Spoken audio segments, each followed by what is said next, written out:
So hello everyone, this is doctor Monisha and welcome back to my channel self learning.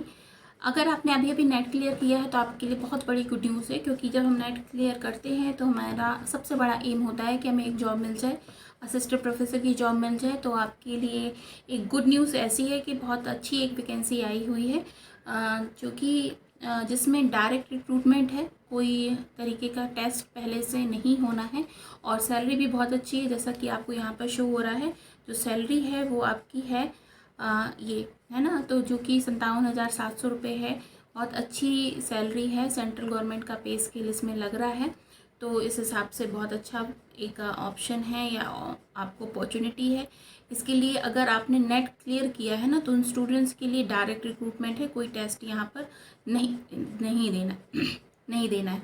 कौन कौन से subject हैं जिनमें वैकेंसी है? तो केमिस्ट्री है, commerce, English, Hindi, history, mathematics, physics, political science, Sanskrit, economics, computer science, EWS। अच्छा, ये तो बताया नहीं कहाँ पर निकली है ये वैकेंसी।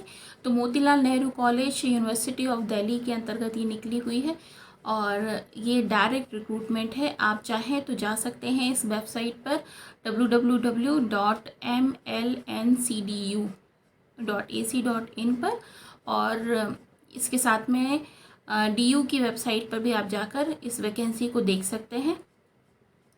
इसमें रिक्वायरमेंट जो है वो क्या है? मास्टर डिग्री होनी चाहिए आपके सब्जेक्ट में 55% के साथ में, और इसके साथ में आपका नेट क्लियर होना चाहिए। अगर ह्यूमैनिटीज़ के सब्जेक्ट हैं तो UGC नेट, और अगर साइंस के सब्जेक्ट हैं तो आपका CSIR नेट क्लियर होना चाहिए। PhD डिग्री जो है वो भी मान्य है, PhD के साथ भी आप इसमें एलिजिबल हो जाते हैं। अगर आपकी जो PhD है वो 2009 के जो नॉर्म्स हैं, जिन भी स्टूडेंट्स की 2009 के नॉर्म्स में PhD होती है उनको पता होते हैं कि क्या क्या नॉर्म्स है ना, तो वो सारे नॉर्म्स अगर आपके क्लियर हैं तो आप एलिजिबल होते हैं इस पोस्ट के लिए। तो एक अच्छी अपॉर्चुनिटी है। ये सारे वो नॉर्म्स दिए हुए हैं जिनको आप पढ़ सकते हैं। अगर इनके तहत आपकी PhD है तो ये 2009 के नॉर्म्स में आते हैं।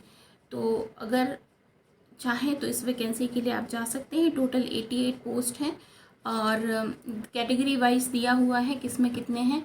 तो केमिस्ट्री में जैसे 4 पोस्ट हैं, फिजिक्स में 12 पोस्ट हैं। तो आप इस वैकेंसी के लिए जा सकते हैं, डायरेक्ट रिक्रूटमेंट है, कोशिश तो की ही जा सकती है। अगर नेट क्लियर है तो आप सभी इस वैकेंसी के लिए एलिजिबल हैं।